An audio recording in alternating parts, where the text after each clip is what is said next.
Does everything have a bright side to it?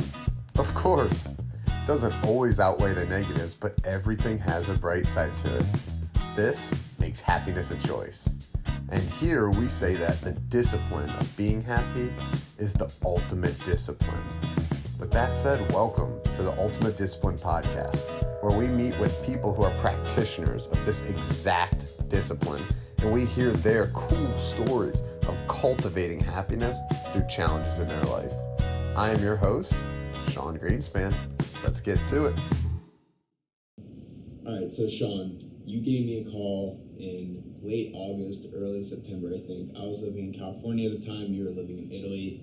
And what you said to me was surprising, to say the least. You told me you wanted to go out and run a 100-mile race, which at the time, I know you had run a couple 50-mile races, but this was taking on a new beast, especially in the environment you were in. So I think the easiest way to get into this conversation is, what made you want to run 100 miles? Yeah.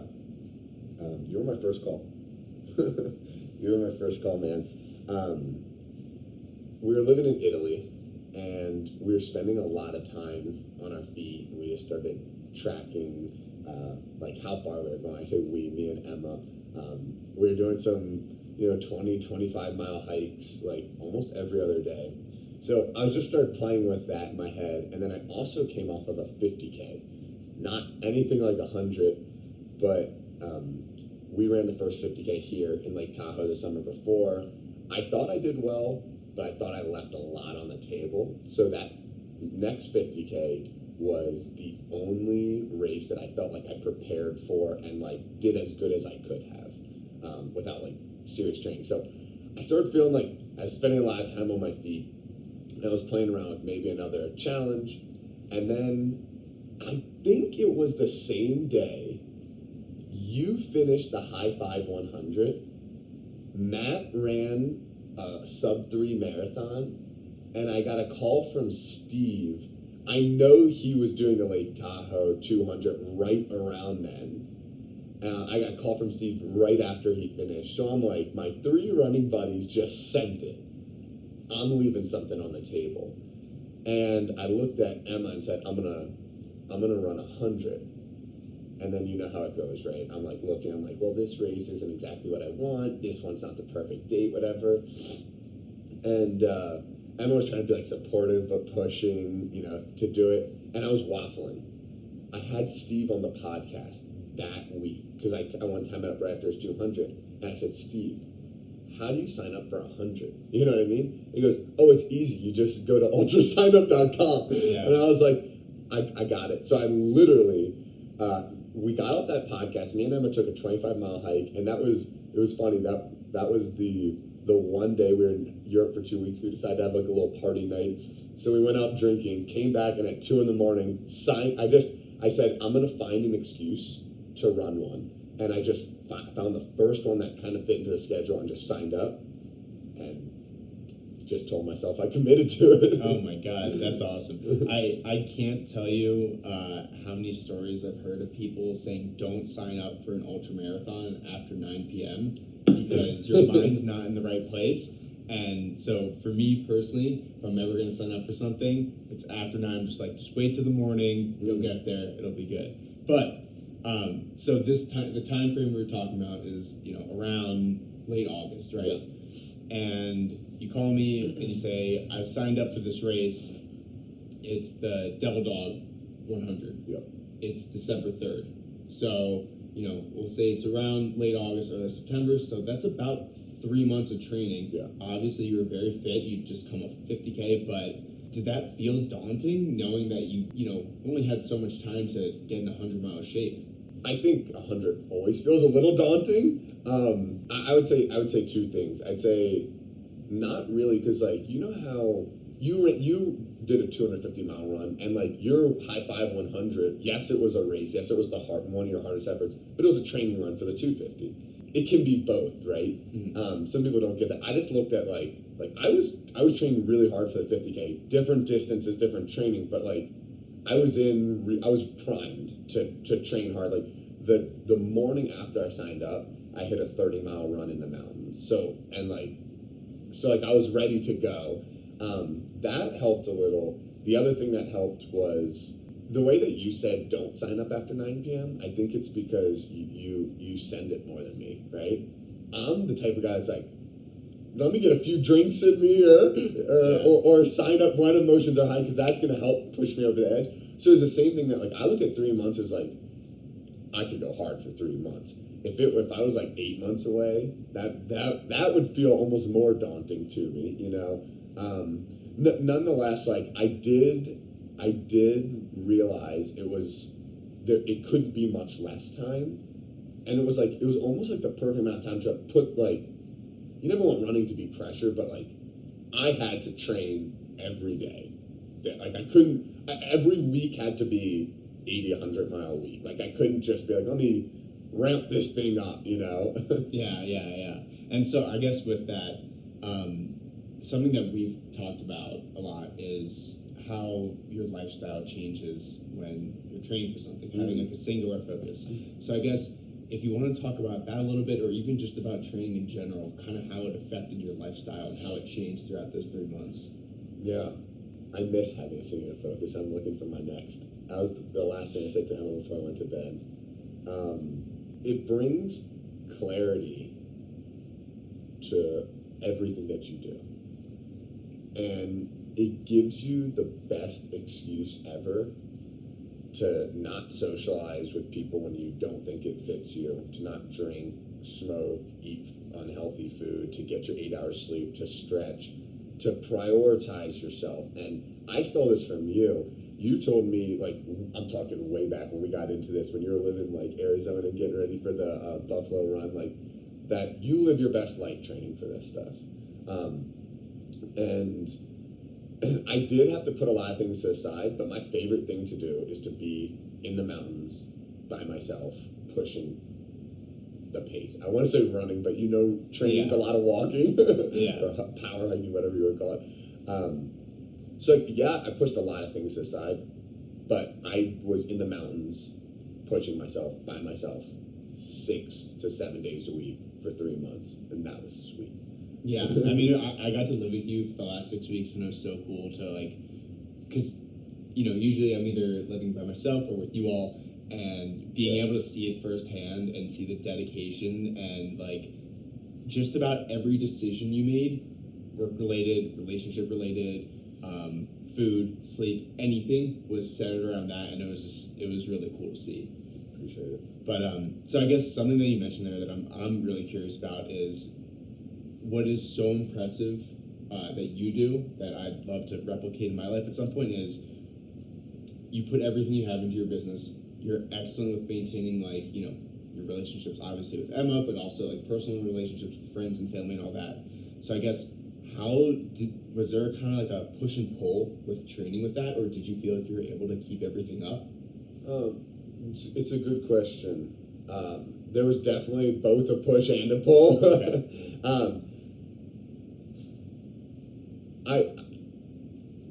I was actually taught something my first week in my first corporate job at Milwaukee Tool, that you need to create priorities and force rank them.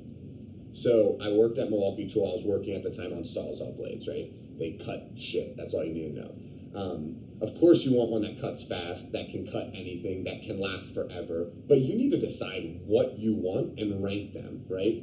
And the reason is when your engineer comes to you and says, hey, I can make a more aggressive, faster tooth blade, but it's going to make the teeth a little more susceptible to chipping and be a little less durable, or the other way, what do you want? You can just make a decision, right?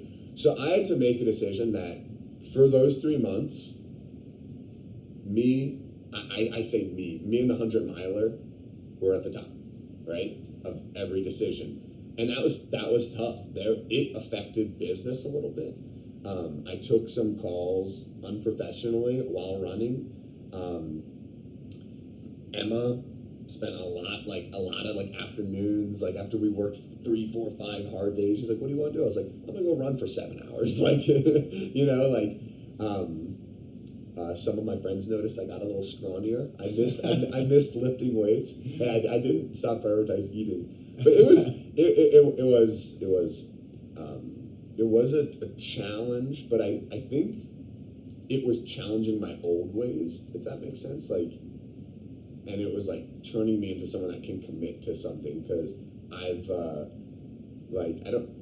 I've definitely had trouble like picking one thing and prioritizing it, and that that made it easy. You're not gonna show up to 100-mile unprepared. Yeah, no, Hopefully. yeah, hopefully.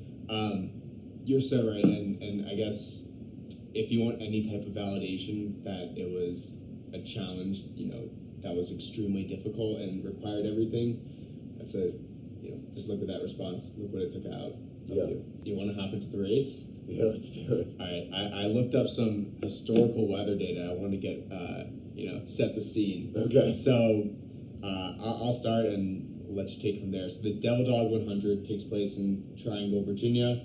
The entire 100, which is really cool, took place in a national forest, Prince William National Forest, December 3rd. So you chose a very interesting time of the year. Short days, cold weather. Who doesn't love that? Short days more than the cold weather gets to you. Yes, I'm sure we'll get into that. And then this is certainly not a flat 100. This is, it was 10,300 feet of vertical gain. The way, if you're listening, the way I like to think about that is if you climb the Empire State Building one time, all the stairs, that's 1,000 feet. So imagine you're running 100 miles in the woods, in the cold at dark, and then also climbing the Empire State Building over 10 times. So interesting. The start of the race was mild weather. Is around, actually looked up historical weather data, 53 degrees, but it was rainy. Yeah. So I'll let you take it from there. Yeah, it was pretty cool. My family was there, right?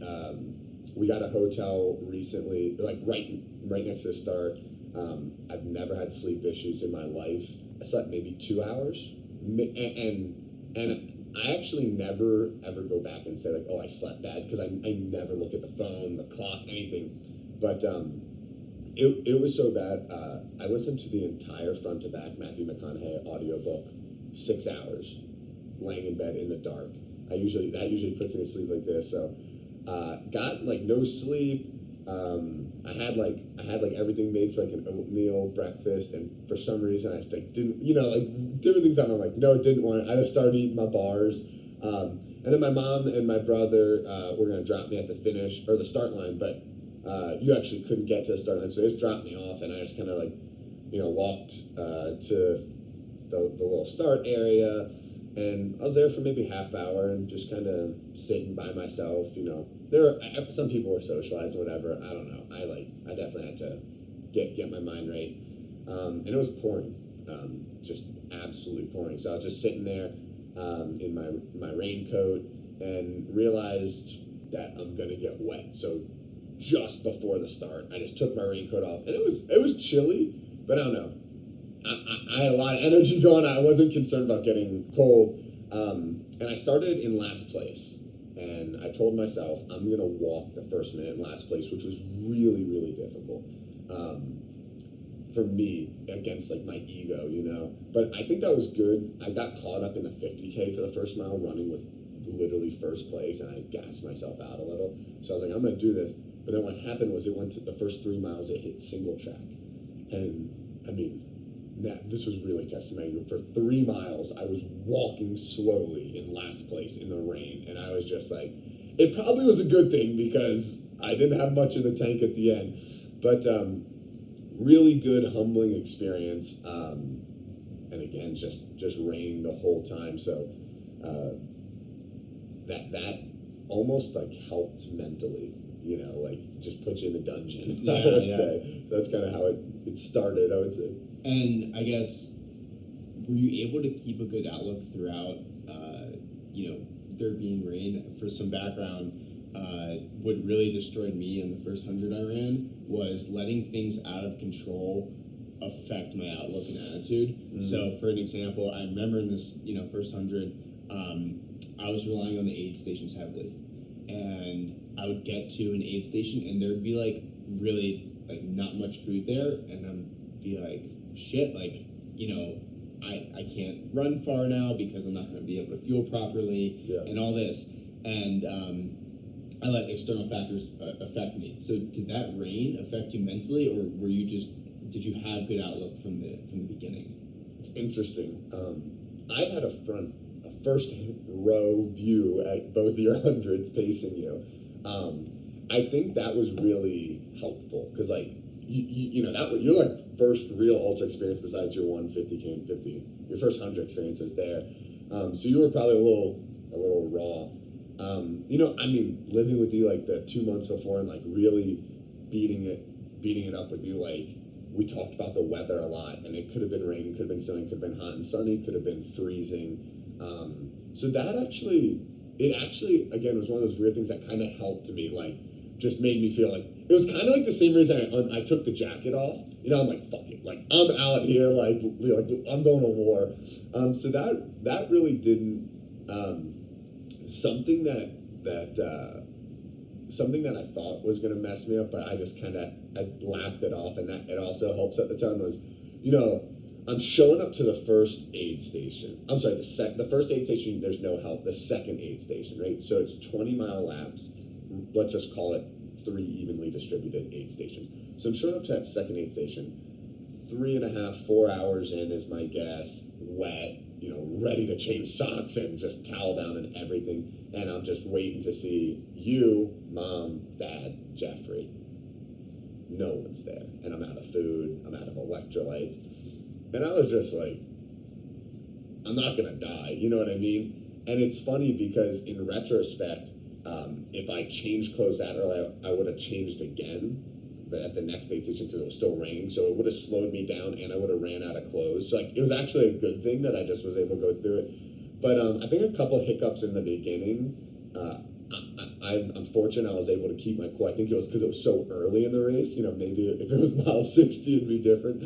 But it also again set the tone, like you're not like controlling everything here, just, you know, ride with it. Yeah, and good point in bringing that up. That's something that I should have mentioned. So this is obviously this 100-mile race required 5 loops, which is you know, I don't want to break up where we are with where you're at in the race, but I mean that aspect I'm sure probably played into how the race went mentally at least, and how you approached it later on. Yeah, and we'll get more into that. So continuing on, you know, you're finishing up loop 1. I would, you know, I was not there towards the end of loop 1. I ended up coming later in the race to help support. But how are things feeling at that point? Are you feeling good? Do you feel like you have 80 more miles left in your legs? Kind of tying in the loop thing. You know, I've said this a million times. No watch, no phone. I was trying not to look at it when it was in the dark, the bright red numbers that told me the time, because like I just want to get lost in the race. But you know, you kind of know where you're at. I mean, I was feeling great, right? And you should at 20 if it's a 100-mile race. I was feeling great.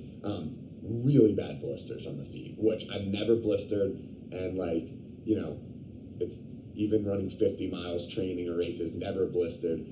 So I just told myself like that is another thing that came on, and that's not going to stop you. So like I put an unbelievable amount of like, you know, lube on my feet. Like I spent the time doing that. I dried my feet off before, and I just told myself that's part of the checklist. Every time you take your shoes off, you dry your feet, you lube your feet. Like you're not going to not run this thing because you have little fucking blisters. Like I would not be able to live with myself if that's what did. And I say little blisters, like I know some people that have stopped because of blisters, and like I know how bad they get, you know. But you know, like you got to talk to yourself like that, right? And I don't know, like David Goggins talks about in his book that like this concept of like he felt like one of the times when he went down and out, it's because he felt like he had to run across the sun. And that, I understand why that can make you feel down and out, but that's kind of like what helped me go. Like I was like, it doesn't matter if I have 80 miles left, 90 miles left, 20 miles left. I got a ton to go. I'm not looking for the end. Just keep riding. Like, yeah, no. So to that point, you know, what helped, because that the most daunting aspect mentally for me of races is thinking about how much you have left to go. Yeah. So how did you approach that? I know you just talked about that Goggins quote. Was there anything else? Did you have like any mantras you told yourself throughout? I guess, what helped you approach that? What is really the most difficult part of hundreds? The mental challenge. You and I spoke briefly about this, and it goes back to the no watch, no phone thing. I saw a lot of people checking their watch and their phone, and I don't have the discipline to not do it, so it would have felt like I was carrying a 10-pound weight, so they weren't on me. Again, Ken knew where I was because the lap thing, but the people that were slowing down, stopping, or just like, you could just see someone's demeanor wasn't, a strong demeanor. When's the next aid station? How far do we have? What time is it, right? Those questions are only asked because you're looking for the end. I mean, think about things where you lose track of time or just definitely don't want it to end. Like, we're about to go skiing this afternoon. You're not going to be like, oh, how much longer are we skiing, dude? You're just going to be flowing, right? Like, I know it sounds funny, but like what comes to my mind is like, I think like one of those jewelry commercials, like where like they say like, they never want the moment to end, right? And that's what I kept telling myself. Like, I love running. This is a first experience. It's going to be an experience of a lifetime. Hopefully not my only experience, but might be, right? Like, I literally do not want this to end. I want it to feel as long as possible. I want it, and perception's everything. So that's actually it. I don't want it to feel as long as possible. I want to feel it all. And that, dude, that I think was the differentiator for anything that I was able to accomplish, Yeah, I mean, that's such a great way of putting it. Like, as you said, people were looking forward to the end, and if you're out there looking forward to the end, you're not out there for the right reasons. No. You're out there for it's gonna be a long. It's gonna be a long day and a half out there. So kind of getting into lap 2, right?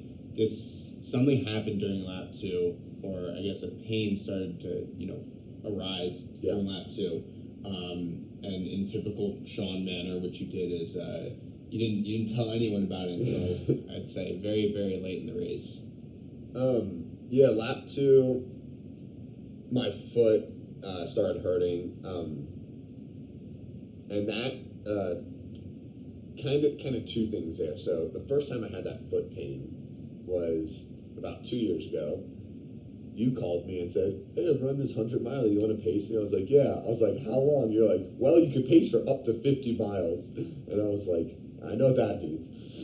And dude, at that time, I mean, you want to talk about the height of stupidity. I bought new shoes. They were the big fat Hokas. I've never had those. I just ripped 20 miles. I hadn't ran more than 10 miles my whole life. Of course, my foot started hurting. Been dealing with that nagging injury. I don't know, that nagging pain since, right? And I've realized how to, kind of like manage it, manage the inflammation and work the tissues.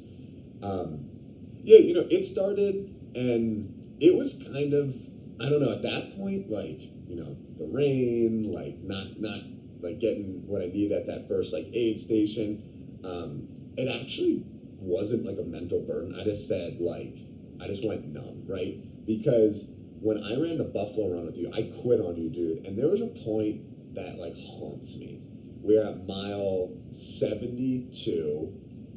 It kind of was like a figure 8 loop back at the thing. And I said, dude, I was in so much pain. I said, Jason, I can't go. And you were dealing with your asthma. It was freezing fucking cold. It was in the middle of the night. And you were like, Sean, I need you. And I was like, dude, I cannot keep going, but I will do everything I can. I tried to drive and meet you at places. And dude, that was like even now, like getting goose, that shit didn't rock with me.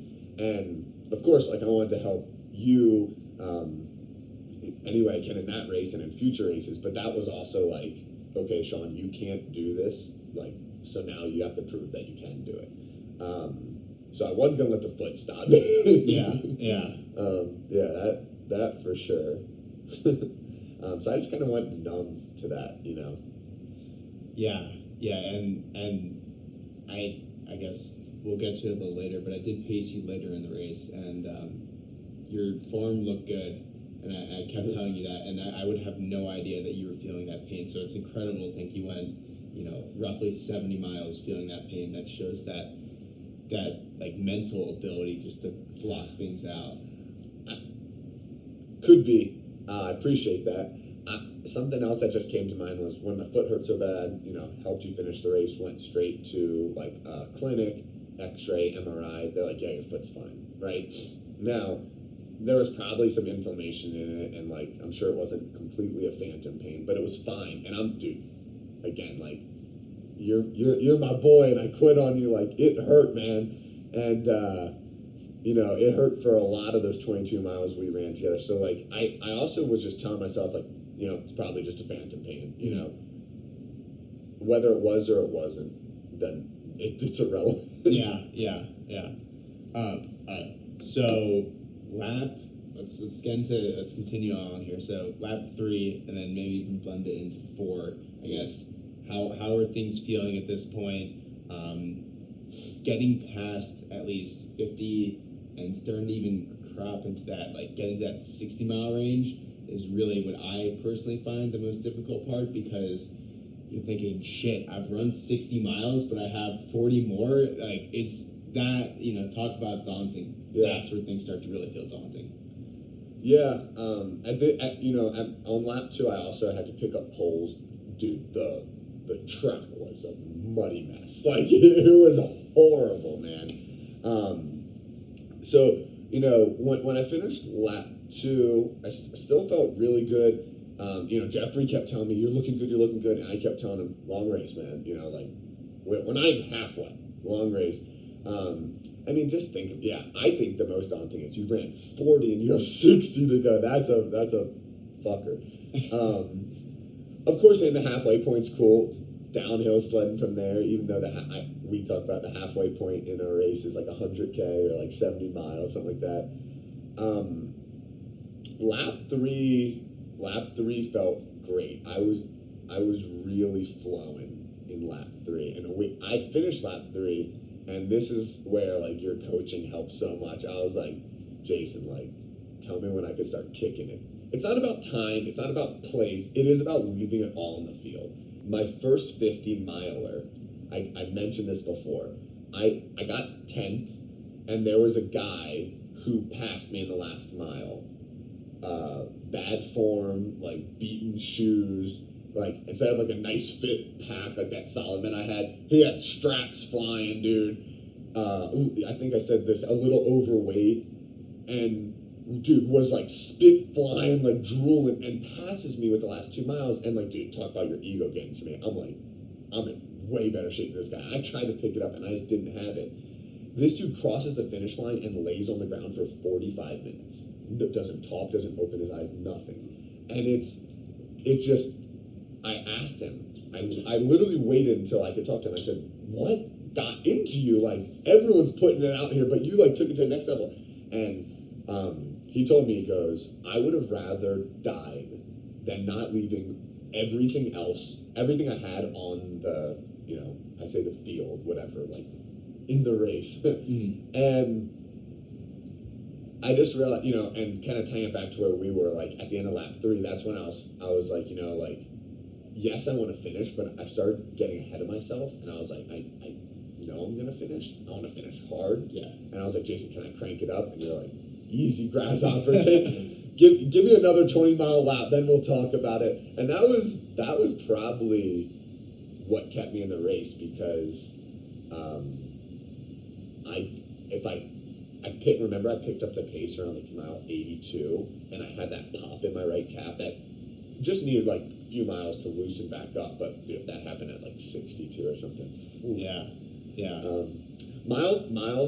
Lap 3 was all in the dark by myself. I kind of loved that, and then lap 4 is where we picked up Brian, because I started getting a little sleepy.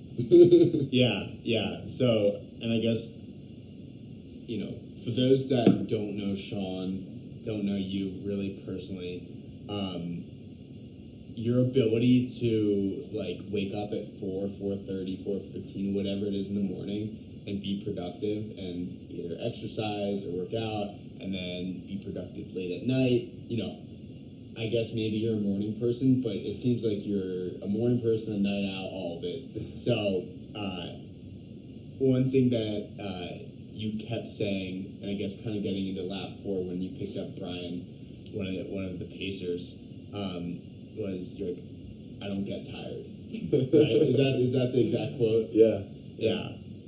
My name's Sean Greenspan. I don't get tired. Yeah. But Night games. I think I'm not a night owl. I'm a morning person. I'll take that one. Yeah. But it's really interesting because something that we spoke about earlier was blisters, right? Yeah. And then starting to get into lap 4, we talk about just kind of not necessarily fatigue, but just more sleep deprivation. And I think one thing that's beautiful about these 100-mile races is no matter what you do in training, there's going to be something you encounter that you're not used to, right? And ultimately what it does come down to is problem solving. Yeah. But it's a little more difficult when you have to problem solve when you're sleep deprived, you've been running for, let's say, 19 hours straight, it's dark, you're in the woods, and you're alone. So I guess, do you want to kind of get into lap 4 and what that looked like? Yeah, shout out Brian, right? Going back to the quote that you said, I really, I believe in the power of the spoken word because I think it's actually what we're thinking, right, is kind of the way that we're speaking. It was a Jesse Itzer quote. Yeah, he said that he was down and out mile 75 in his first 100, and his pacer was like, I'm going to let you walk to the next aid station. And when you get there, you're going to tell him the miracle of Jesse and Chaz. So he showed up, and he's like, hey, my name's Jesse, this is Chaz, and we don't get tired. Dude, those games are fun, and it helped a lot. Jeffrey was loving that game. I had this interesting decision of at lap 4, do I pick up Brian or not? And I let Brian and from the beginning, you guys came out to help me support and pace. I might not want any of that. I still don't know if it was the right decision to have. It's not right or wrong, but whether I to have you guys pace or not, because I will do one in my life by myself with no pacer. That's something I want to rely on me to get more out of it. And I thought about that, and I felt really confident behind it, but I didn't want to get ahead of myself. Because remember, at the same time, I was like, Jason, I'm ready to kick this thing. And you're like, no, easy. So I was like, you know what? Let me get support. That's not a weakness, it's just a different experience, but let me get support. It was weird, the race thinned out after mile 10. So I didn't see one single person on lap 3, besides at the aid stations. It was weird to run with someone, and I actually met Brian in person right then when we started running. And the first thing I said to him was, hey, Brian, I don't talk much when I run. So we ran 4 or 5 hours together, and very minimal discussion, kind of like our lap, but solid. That one was just all in the dark overnight. In some ways the laps get harder. That was definitely one of the harder laps. Just dark, cold. You're 60 miles in. You finish and you still have a marathon to go. But Brian definitely, his energy kind of held it down. I don't think we hit a low point at all.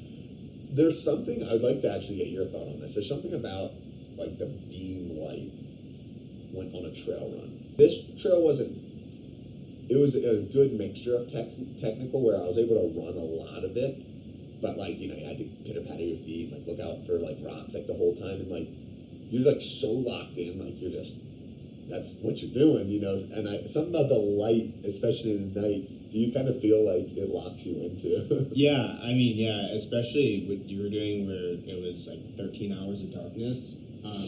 Being able, like we talked about, with sleep deprivation, it becomes difficult to focus for that long, especially when it's technical, which takes more mental capacity to kind of think about feet placement and things like that. Yes, and to answer your question, it's you almost are in just a trance, and then you pop your head up and you're like, oh, I'm at an aid station. Yeah.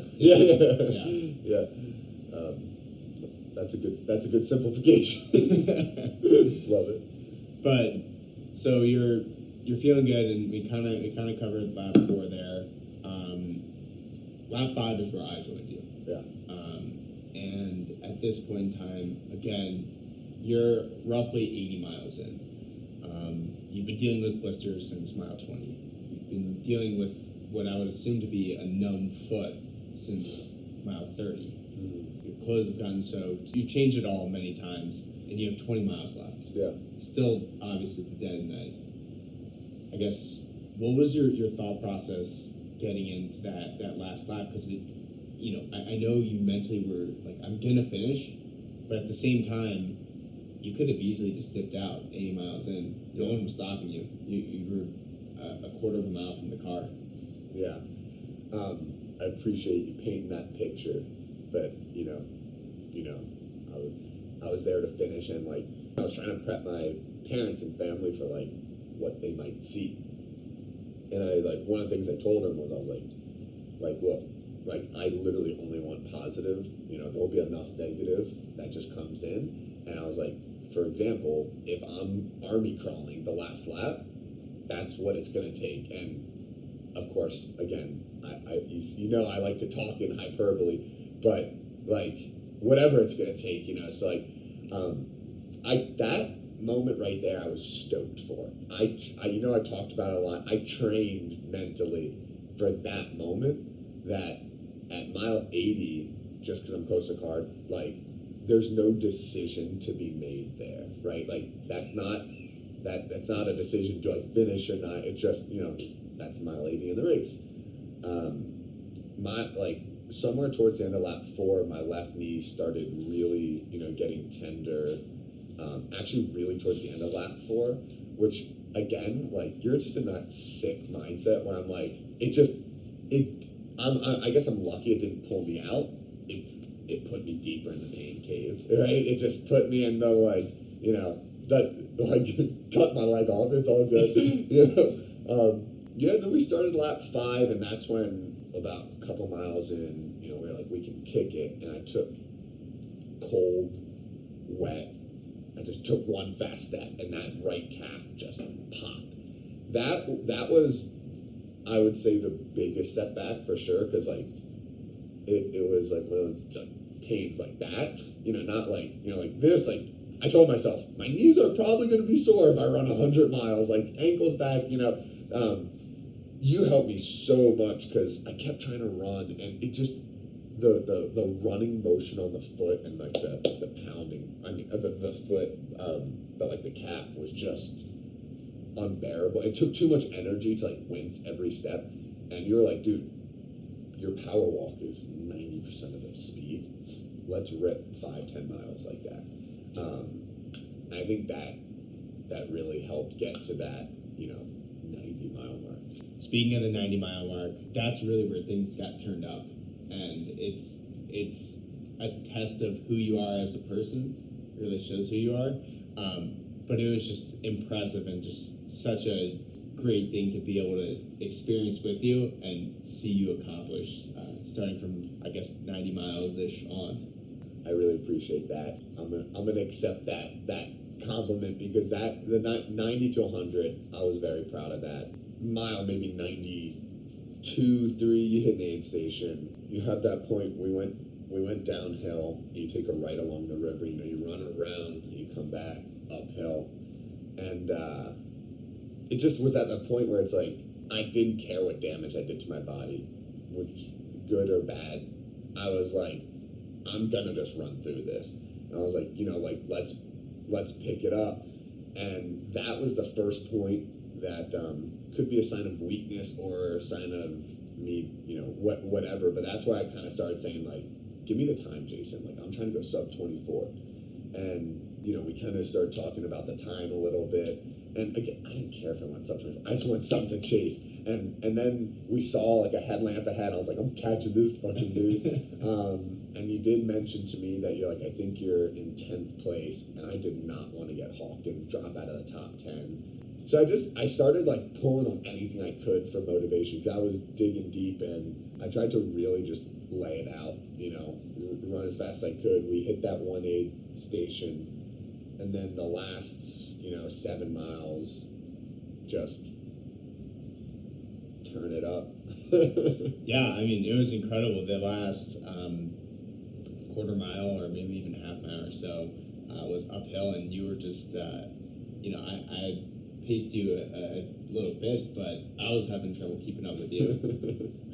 Oh, there was so much, like, I don't even know, adrenaline just flying through the body. I was just like, I was trying to run. It was also amazing that it took me over 24 hours because I got to see a little bit of the sunrise, I guess, like just like a glimmer of light, in the back. That was just a good part of the energy too. That was just like euphoric, and what I kept telling myself was it was interesting.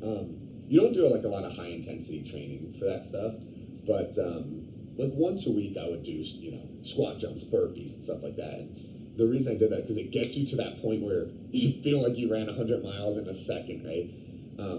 And like something that I've been just telling myself, like, and it's really helped, like if I'm doing burpees for 30 seconds when I'm on like 15, 20 seconds, it's just like that, like the first 15 seconds is not what you're doing the 30 seconds of burpees for. It's to get you out of breath so you can do that next part. Like the hard part is what you're doing it for, right? So like that last 10 miles, I was like this pain I'm feeling is like, this is what I want to experience. Like I keep training my body that I guess fortunate or not fortunate that like 50 miles doesn't get me there, at least at the pace that I was running, or walking, 80 wasn't getting you there. And like, you need, like, that was like the golden moment. Almost think about like bench pressing too. Like if you max, you can only hit something 10 reps. It's the last two that you get stronger mentally and physically. And like that kind of like thought was just going through my head. Yeah, and it was just really cool to be able to watch you sit in the discomfort and pain as well, and being able to enjoy that and embrace it and finish so strong. So it was really cool. Appreciate it. And I guess kind of wrapping up, the race. So you finished in just over 25 hours. Yeah, 25:17. 25:17, 8th place, which is pretty astounding. If you look at, how you rank at all or how you don't, it doesn't matter. 8th place is pretty incredible for your first 100. And then after that, it was great. I think you fell asleep almost immediately. Yeah, it's funny how like when you let your guard down, dude, like walk it. It just shows you the mind is everything. I just ran 100 miles, and if when I got there, you said, Sean, you're delusional. This is lap 80. I was like, cool, let's hit, next lap. But then, like, just when you let your guard down, just walking over to Chow Hall, I definitely need my poles. And I was like, there's that video of me, I look like a grandpa. Dude, I was laying down by the fire, like, I kind of did your mistake. You had buffalo stew after your first one. I had shrimp and grits. I was like, I did not need shrimp and grits. I laid down, slept, then ate, and slept, then ate, and just... Yeah, I mean, it was just so clear that you left it all out there, which is, exactly what you want. I was trying to soak in the pain a little, and I still remember I've never had, like, a pain to like, your muscles are sore, your tendons are tight, your ligaments are tight. Felt like my femur was like, dude, I had like aching bones. I was just like, dude, what is happening? Like, oh God. Yeah. So, kind of taking a step back, it's been roughly 45 days since the Devil Dog 100. I guess, how do you feel? What do you think you've been able to pull from the race and apply to your life? Maybe from a holistic perspective or even a daily perspective? I guess holistic to start. How beautiful it is to commit to something, and how, like, kind of two things. Like, if you set a goal, create a plan, it's gonna happen. And you just need to commit to it. It just provides direction. And I've actually. An hour ago when I was working out, I felt silly. Like, I was like, why am I working out? What is this for? I did some leg stuff. We're skiing every day here, so like, I guess for skiing, but like, I don't have a ski competition coming up. And not that like competitions matter, but like, it gives you a lot of direction. And if you can like channel that in the right way, it's great. Day to day, I would say just like a greater perspective, like of like gratitude, like pain. If I actually had to go back to like the higher perspective thing, I had the chance to be with Wim Hof this summer, and I really looked at what he did. And some people are like that criticize him, said, "Well, he didn't invent cold exposure breathing," and he's not claiming he did. But like when you just like size him up, like he's done the work. You can just tell by his energy. And the confidence that he has when he talks about like this will heal you, just that will heal you or make you healthier. And that confidence comes from like the work and like putting himself in those positions. And like I felt like just setting a challenge like this and accomplishing it, like I don't know like what corny term I can use, but I feel like bulletproof, right? Like anything that comes in my way, like I'm gonna find a way over it, around it, through it, and I aspire to have like the confidence of like someone like Wim Hof, right? Or like I'm sure if you met like MJ would be able to look like Magic Johnson right in the eye and be like, we're gonna like win the championship, and then do it, right? It's like the words might be normal, but the energy behind it, you feel something different, and that just it comes from experience, nothing else. And you know, this is like a small stepping stone for me to get there, but it's like, you know, I want to put these in place and just have as many of them as I can. Well said, man.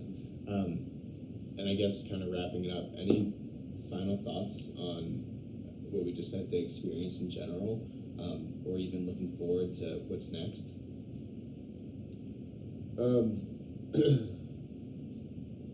I would say to just dream big, right? Like I got a journal that says dream big on it right after. I kind of put off running 100 miles. I was like, oh, dude, I'm too big for that. Like, whatever, even though you're the same size and you can run them, like, you know, I just, whatever. Just dream big. It doesn't have to be running. It doesn't have to be physical. There's a ton of benefits. I love physical challenges, but it definitely applies to everything. Like, dream big, you know, be kind of narrow and focused, right? Versus like try to, you know, do everything and get a B, do something and get an A plus. That's kind of what I learned. It's a little daunting because it's been 45 days. I've been waffling with like, what am I looking to commit so much time and energy to? But if you have something that you're even somewhat about it, just do it. You can change your mind, but like just do it, you know?